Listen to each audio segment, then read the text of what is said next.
The Lion, the Wig and the Warrior. Who is Javier Milei, Argentina's president-elect? Well, I can't tell you exactly who he is, but I can tell you that he seems to be quite good with the purse strings. Turismo y Deporte, afuera.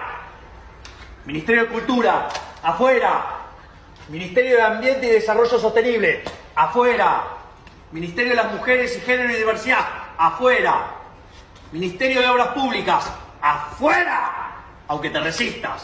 Ministerio de Ciencia y Tecnología e Innovación, afuera. Ministerio de Trabajo, Empleo y Seguridad Social, afuera. Ministerio de Educación, Adoctrinamiento, afuera. Ministerio de Transporte, afuera. Ministerio de Salud, afuera. Ministerio de Desarrollo Social, afuera. Se acabó el curro de la política. ¡Viva la libertad, carajo! Strong argument, well presented.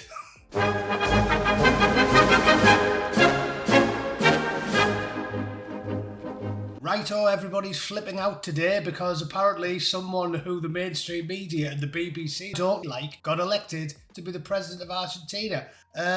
Do we care? Typically, if the BBC like them, Jimmy Savile, 100,000 pedos, if the BBC like them, I don't like them. It's a good rule of thumb. It's a good rule of thumb, isn't it? 500,000 kids got folded up by the chums of the BBC. They love Philip Schofield and Rolf Harris and Jimmy Savile and a few 100,000 swarthy nonces. So I think if the BBC don't like them, you should like them. Is that not a logical and reasonable response? Javier Milei, Argentina's far-right outsider, wins presidential election. Well, that's weird, that, because I'm sure that I just read the AP headline, who are left-wing, they're just not brazen liars like the BBC. And they didn't call him that, did they? They didn't call him far-right. Are my eyes playing tricks on me? The Lion, who is... You don't think the BBC would I'm just throwing this out there, be in cahoots with globalist psychopaths and soulless authoritarian ratbags in the mainstream media? You don't think they'd conspire to label anybody who disagrees with them about anything as a far-right fascist Nazi, do you? Surely they wouldn't do that. Gaze upon the face of hate, ladies and gentlemen. Argentines have elected, oh my God, that is a smear. If you're Argentinian, you should be offended. The first thing Javier should be doing is calling in an airstrike on Broadcasting House. That's what I'd do. I think it'd be the first time in history that a Royal Marine would be rooting for the Argentinian Air Force. With almost all votes counted, Mr. Milei has won close to 56% in the runoff, ahead of his left-wing rival, Sergio Massa. The radical newcomer's victory has been described as a political earthquake. Consider me a fan of earthquakes. I love them. I cannot get enough earthquakes. Lash me up with some more cataclysmic tectonic events. It has been welcomed by like-minded politicians such as US President Donald Trump, who said Milei would make... the snakes, aren't they? The snakes. Trump was president for 4 years and he didn't do anything far right. You can invent things in your head all day long, but if the bloke actually has the chance to run the country for 4 years and he doesn't round up all the disabled people or put all the gays in a gulag or whatever ludicrous, inane, infantile suggestions he threw out there when he was campaigning, how can you now call him far right? How? It's not just theory craft anymore, is it? We've seen it. He was in charge. He was the most powerful man in the world. And he didn't do anything weird.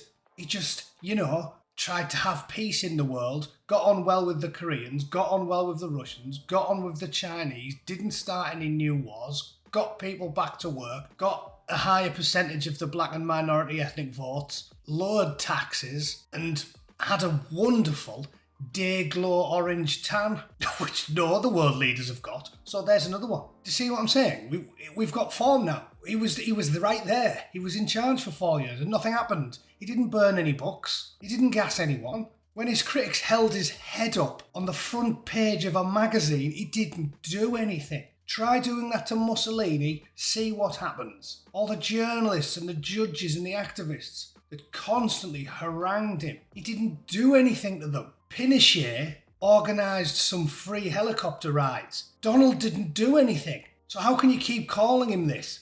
It's ridiculous. You're supposed to at least pretend to be journalists. Mr. Milei has promised drastic changes, including ditching the local currency for the US dollar, blowing up the central bank to prevent it from printing more money, which he argues is driving inflation. Argues.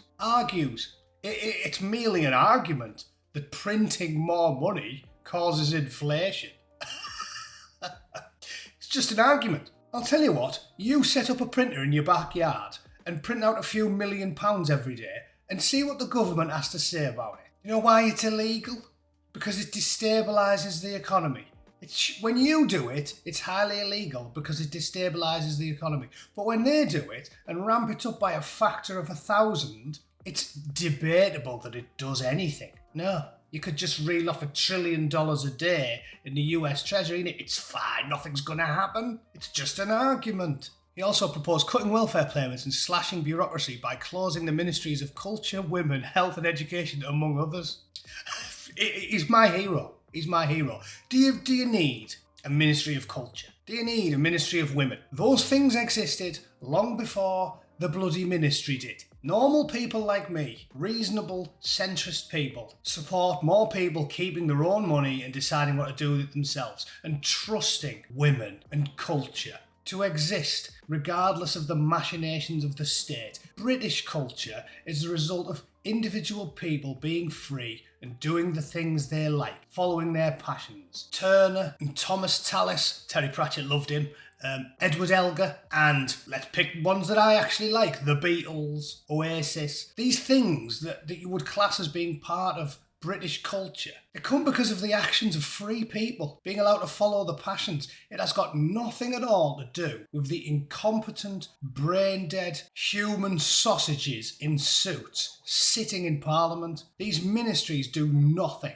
less than nothing. They hamstring us. They cost us money and they hamstring us. And women do just fine. The symbiotic sort of yin and yang relationship between men and women, struggling mightily against the rigours of the world for thousands and thousands of years, is what's given women strength of mind and purpose and dignity. All the women in my family have always had it, and they didn't have it because of the ministry. My mother and my grandmother were tough, strong-willed, stoic women because they were rough and northern and working class, and they got raised right by their own mothers and fathers to have a stiff upper lip and a sense of purpose and responsibility.